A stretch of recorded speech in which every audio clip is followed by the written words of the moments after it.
Hi, my name is Gareth Knight. I'm a South African that's been living in London for the last 7 years. I've been involved in quite a few startups, not really a corporate person at all. And today I'm going to be talking about bootstrapping. I've learned a bit about that, having started my own companies, starting with other people and being a part of companies. And I'm kind of happy to say that I've failed at some of them and I've been successful at others. So the lessons that I've learned are hopefully going to be distilled here, and hopefully you'll walk away with something that's interesting. So to get right to it, bootstrapping is about doing something as quickly as possible with as little money as possible, and succeeding. And what you want to do is get to a point where you have enough cash coming in and you're not living like a pauper, but you're growing. And for me, the ultimate aim as someone who's trying to lead something or to build something is that you should always pay people more than you're paying yourself, and give more than you're giving yourself, at least initially, so that you can grow. If you try and keep it all for yourself and pay people little, you're never going to grow. So that's the number one thing. So everything else kind of follows down from that. So I'm just going to run through a bunch of things that I've written down, and hopefully it will make sense at the end. So rule number one, work with contractors or freelancers. Don't hire people full-time. Don't take on the burden of salaries. Don't take on the burden of PAY and all that legal stuff. Hire them as a contractor freelancer. If they work out well after 3 to 6 months, then think about taking them on as full-time if you can afford it. Most people are just happy to have work, and most people don't want to take on the burden of leadership. So take on a contractor or a freelancer. Number two, hire a core team first.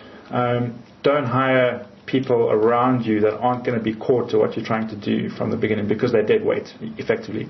You want to hire people that are going to complement you, and are going to strengthen you when times are tough. So if you're a technical person, you want a sales guy. If you're a sales guy, you want a technical person. If you're two people, one's technical, one's sales, you probably want a financial person. That's kind of how you want to do it, so that people have different roles within the company and roles don't overlap. Very important not to have overlapping roles. The next thing is, you want to hire for attitude, not for skills. Skills are easy to find. Most skills are commodity driven. You can go and find anybody. An accountant is an accountant is an accountant. A Java programmer is a Java programmer. What you're really looking for is entrepreneurial people who have the right attitude and who are willing to learn and willing to grow. That kind of person you'll find 1 in 30, maybe 1 in 40.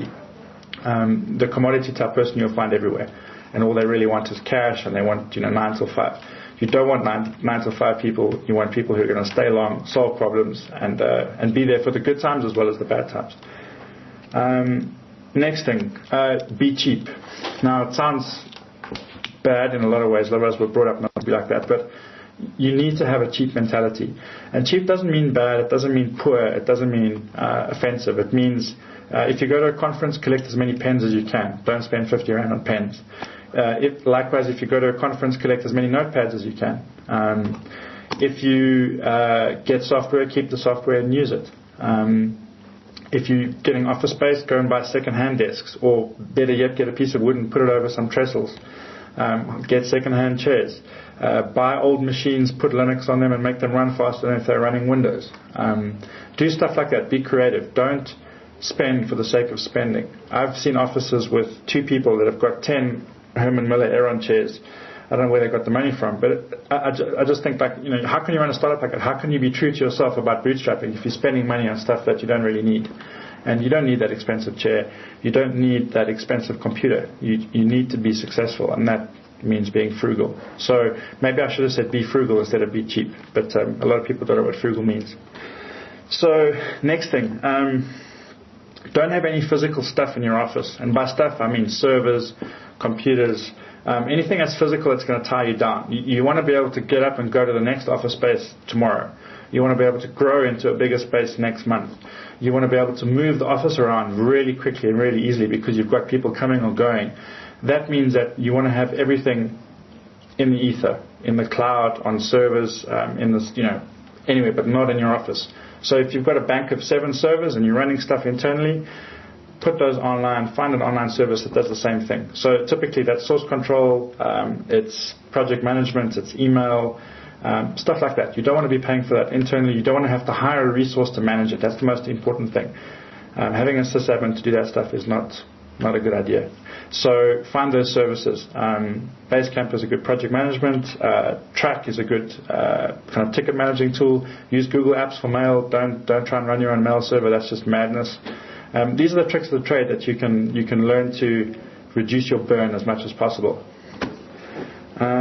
Next point, get a good accountant. I've only realized the importance of a good accountant in the last 2 years. And that good accountant has saved me a lot of money from a tax perspective and from a company perspective, because the guy was proactive, he was entrepreneurial himself, and he helped solve a lot of problems. So find that good accountant. I've been through 4 in the last 7 years, and I think I found one guy who's really, really good, and I'm going to stick with him for as long as possible. But it's taken me a lot of problems to figure out who this guy is. So find your good accountant. The corollary to that is that you need to find a good bunch of advisors. So if you're a technical person, find an advisor who's sales orientated. If you're a sales guy, find a person who's technically orientated. But find people who are outside of your environment who can give you objective advice, not subjective advice. They're probably very, very, very, very useful because they've got more experience than you, and more importantly, they're probably more motivated in seeing you succeed than maybe somebody else is who's your own age or doesn't have as much experience. So you want to find somebody who's going to help you and help you grow as a person.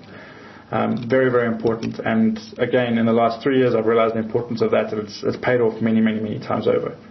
Then the last point, something that's kind of one of my pet things that I rant on about, is productivity. You can't run a startup if you're not efficient. You can't be in a startup if you're not efficient. You've got to be able to maximize your time as much as possible. And the reason I say this is because you don't want to be up 24/7. You don't want to be pulling 20-hour days. If you're doing that, you're doing something wrong. You should be pulling 16-hour days, 12-hour days if you're doing well, but not 20-hour days. You need your sleep, you need to be exercising, you need to get outside, you need to get sun, you need to eat properly, because these are the things that are going to sustain you when you're working really, really hard. And, I burnt myself out a few times. I've put on a huge amount of weight and then lost it and then put it all on again.